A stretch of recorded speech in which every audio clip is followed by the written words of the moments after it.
All right, guys, so it's 2026 and you're looking to lose weight. You might be looking to lose weight extremely fast before the summer. You might have a little bit of weight to lose. You might have a lot of weight to lose. And in today's video, I'm going to be giving you 10 tips for weight loss. I've lost 145 pounds in the past. I currently weigh around 195. I like to weight lift. I'm not one of those extremist bodybuilder types that like blasts gear or anything like that. This is going to be a video that's going to be realistic for people that struggle with either overeating because they like to binge eat, they just eat too much and maybe don't know what they're eating, and stuff like that. I definitely had an issue with like binge eating.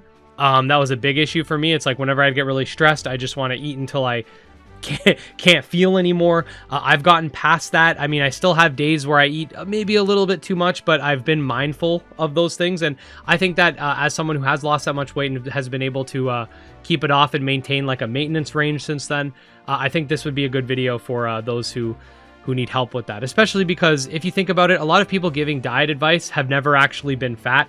I was 330 pounds before. So I definitely know what it's like and I know what the struggles are. So these are my 10 tips. Nothing too crazy, no specific order. Make sure to follow them. And before I even get into any of this, I want you guys to know you're not going to lose 100 pounds by the summer. You might not even lose 50 pounds by the summer. If you have a lot of weight to lose, you're not going to get your summer body, but you can have a better body by summer. Or a more healthy body by summer, and you might even want to aim for the next one. Don't let this whole New Year's resolution thing just be another 2-week stretch where you say you're gonna do better and then just quit. Respect yourself, okay? That's number one. Well, that's not even a tip. That's number like -1. Tip number 0, because I have an additional one here. Be in a deficit. A deficit doesn't need to be the same every single day, but it has to equal out to a deficit at the end of the week or the month or whatever. So if you want to find your maintenance calories by using an app or whatever, some people say you can multiply your body weight by somewhere between like 14 to 18 for your calorie maintenance. You can use an app, whatever. Find out what your maintenance calories is. For example, I'm around 195 pounds. My maintenance based on my activity level is usually like 2,800 calories a day. You're going to take that, then you're going to subtract it by a certain amount. If you want to lose a pound a week, you'll do 500. 2 pounds a week, you'll do 1,000. Just keep in mind, if you're someone who does struggle with binge eating, the bigger deficit is going to tempt you to make a bigger binge once you've had enough of it. So you might want to start off a little bit smaller and work your way up, or just do a slower but more feasible diet for yourself. So tip number 1 is going to be, you're going to want to eat high volume foods. So there are certain foods that are great for you and are healthy, but aren't necessarily great when it comes to satiation or, allowing you to eat a lot of it, especially when you're used to eating a lot. Foods like spinach, you can eat a ton of it. Celery, right? Any green vegetable, pretty much, you can just eat a crap ton of it and you're not really going to gain weight. You have stuff like Greek yogurt, cottage cheese. These are things that are high in volume, high in protein, but also, don't have that many calories in it. You're gonna want to keep foods like that in your repertoire of foods in order to maintain weight loss. Because if you're just eating like, let's say nuts are great for you. They have a lot of healthy fats, but they're very dense. A small handful of nuts is like 300 calories. And if you're trying to do 2,000 calories a day, 5 handfuls of nuts or six handfuls of nuts is not going to be enough to sustain you, right? Number 2 is going to be to forget about any of these fad diets, okay? A lot of people say you have to do low carb, you have to do carnivore, you have to do intermittent fasting. These diets can work, but the only reason they work is because they work to give you a calorie deficit. The benefits of low carb or fasting or whatever, they don't actually induce weight loss necessarily. It's just based on whether or not you can maintain a deficit on that specific diet. So some people find keto easy to maintain a deficit because most of the good like foods that cause you to overeat have carbs, like chips and stuff like that, right? When it comes to intermittent fasting, some people can only eat so much in a single sitting. So if you're someone who eats 2,000 calories in one sitting and then you don't eat the rest of the day, that works for you. But if you're someone like me, I can eat 10,000 calories in a sitting. Intermittent fasting is horrible for someone like me, and it can contribute to binge eating. So I know people where intermittent fasting has been great. I know people where keto has been great. You're probably, just based on statistics, not that person. So don't necessarily think in terms of, I have to have a specific restrictive diet. Think more in terms of, how can I get my calories down? Okay. Again, high volume foods.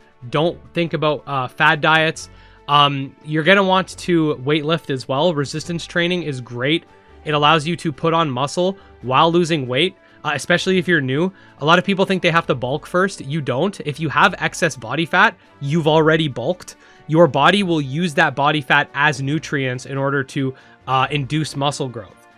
Especially if you're new to the gym, weightlifting will basically grow muscle no matter how you do it or what you do. So make sure you start to get into a weightlifting program, something simple. You can do like a 5x5 program or whatever. Literally Google beginners weightlifting program. That'll probably be good enough for you. You can go 2-3 times a week. Just start getting into it, and then you can kind of get more obsessed with it as you go if it's something you enjoy. There's no point in just getting skinny. You want to also have some muscle on your body. Muscle's great to have, right? So you want to start weightlifting.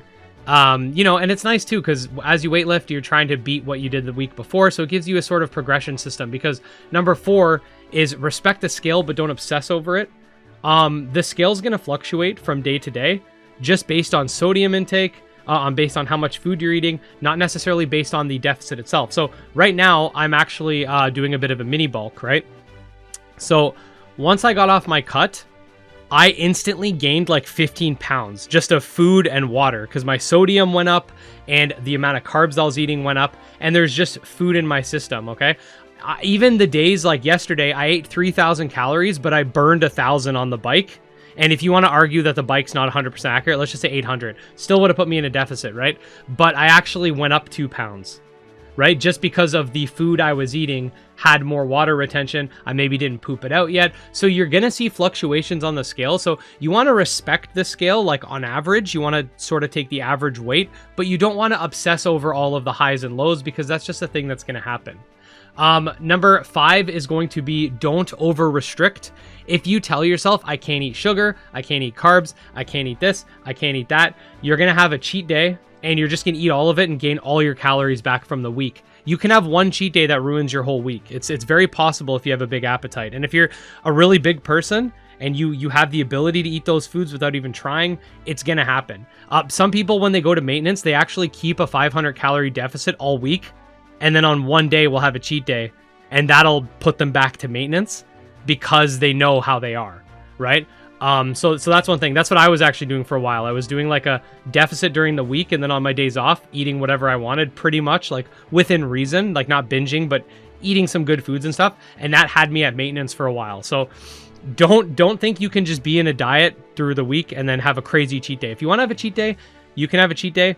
But just keep it a little like don't go all in, don't go crazy, and don't do it every single week. You're going to end up undoing your progress unless you really control for it. And you don't need to have cheat meals anyway. You can work in certain foods, right? If you have 2,200 calories to work with and you get all your protein and stuff like that, you can very easily just have like a chocolate bar or something, right? It's all about moderation. A chocolate bar is usually like 250 calories. Like you can work stuff like that in. You just have to moderate it. You can't have 2 big bags of chips and a large pizza. Number 6 is eat high volume, high protein foods. So high volume foods, yes, all the greens and stuff like that, but also high protein. So you have egg whites. Like I said, egg whites are really good. So I'm not saying cut out eggs, but instead of eating like 5 eggs, right? Eat like 2 eggs and then like 3, 4, 5 servings of egg whites. Like you can have a huge egg platter that's like 300 calories. Like it's pretty good. In terms of like bread and stuff like that, I'll talk about that in a minute. So cottage cheese is really good. Greek yogurt. I love mixing my protein powder with Greek yogurt just to get extra protein in. You're going to want lean meat like chicken.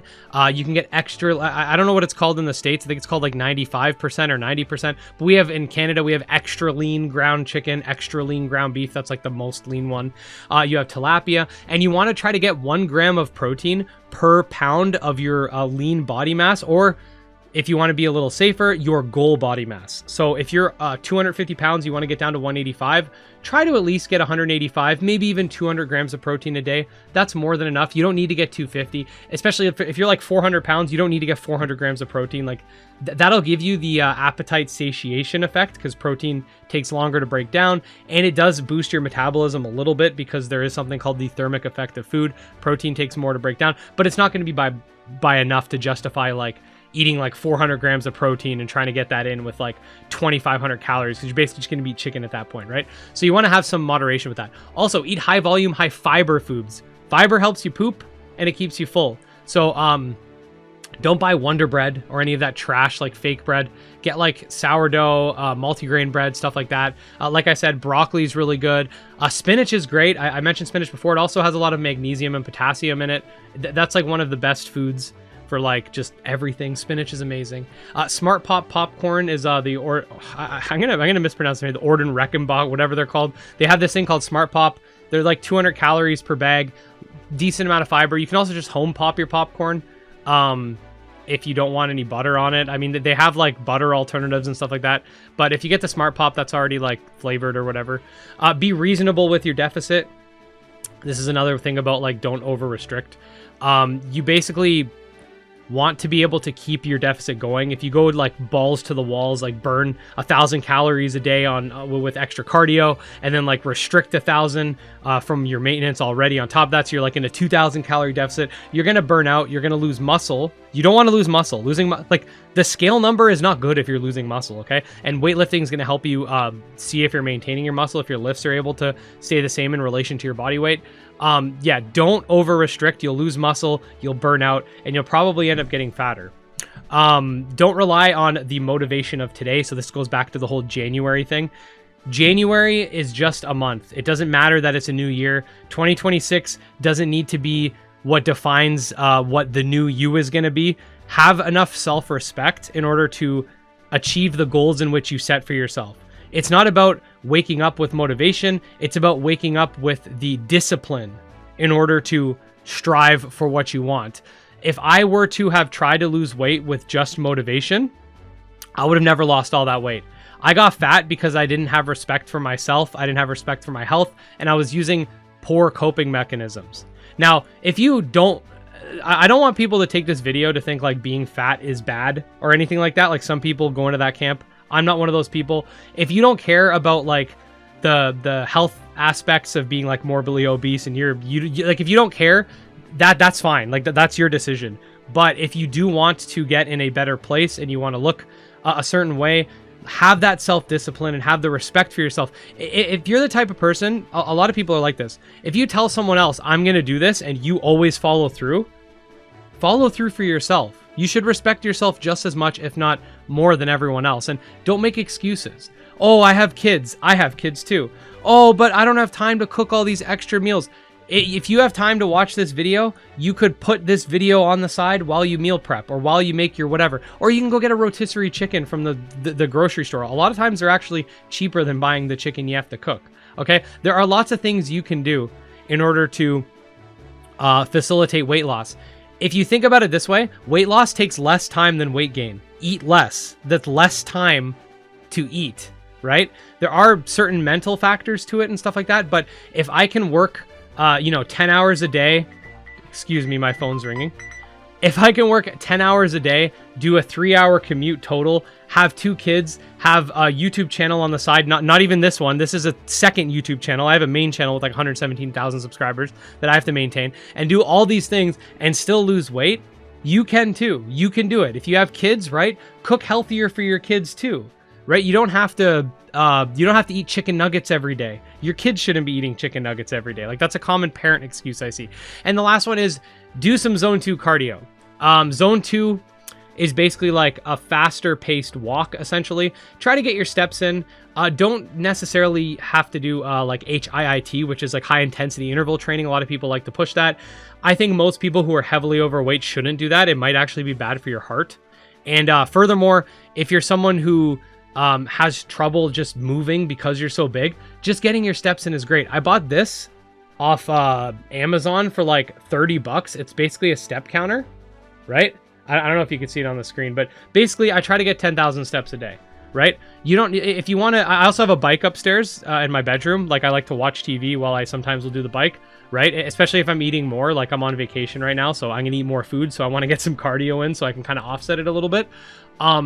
Doing the bike is going to definitely help with losing weight passively, like just nice and easy. You know, you're doing your thing, watching TV, right? Just getting some extra cardio in that won't necessarily spike up your hunger, because if you start doing sprints, it's going to mess up your muscle recovery. If you start doing long runs and stuff like that, you're going to end up getting really, really hungry, and you just got to be careful because the cravings can start to come in. And I want to say this, and this is sort of what I'm going to finish this video off of. Your metabolism probably isn't slow. A lot of people think, oh, I have all these friends who eat whatever they want and they stay skinny. That's what you see them eat when you're with them in a social setting at a restaurant. Everybody eats more when they're out, right? Your metabolism very likely is not slow. It's probably faster than those friends that you're talking about. The issue is that they're eating like that once in a while. You're eating like that all the time. My wife's skinny, and I always make jokes about how she can eat whatever she wants. But if you actually look at how much of the whatever she wants she's eating, half the time she doesn't finish her food. Half the time, like she'll finish the rest of it later, or she'll have like a wrap from Tim Hortons and not even finish the whole thing, right? It's like, yeah, they're eating whatever they want, but they eat less of it and they feel full from that. And the reason for that, and this is where part of being obese, like, yes, it's a series of choices that we make, but also it is harder for certain people to maintain a lower body fat than others because you have what's called ghrelin and leptin in your system. Ghrelin is the hormone that makes you feel hungry. Leptin's the hormone that makes you feel full. People that are obese tend to deal with an issue of having more ghrelin, even when they're skinnier. Like, I'm always hungry, okay? Not like hungry, like, oh, I'm dying, I'm starving, but like, I could always eat, right? I probably have a low leptin response and a high ghrelin response, right? So that's probably what it is, because if you legitimately count your calories, you're going to watch the weight just melt off. So yeah, that's the main thing. It's not, you're not crazy for not feeling full off of like 2,000 calories, but you're also not going to die, okay? You need to get used to that, and you need to start a habit. Honestly, when you start dieting, try to go at least 21 days without any sort of like cheat or any sort of time off your diet. That's about how long it takes to make a habit. And I think from there, you'll start to see the weight kind of melt off. Get a weight tracking app, track your calories, get a food scale. That'll help too, right? So you can count exactly how much you're eating. Sounds like a lot, but if you're someone that can't just naturally control their hunger cravings, this is the kind of stuff you have to do, and it's the reality. So regardless of whether or not you feel it's fair, it's something you're going to have to do. So that was kind of long. I wasn't expecting it to be that long. I had some notes on the side, but I pretty much did this off the cuff. So I hope this was helpful. If you have any questions, please let me know in the comment section. Subscribe. I do fitness stuff. I also do random ass reaction videos and stuff on this channel about fitness stuff.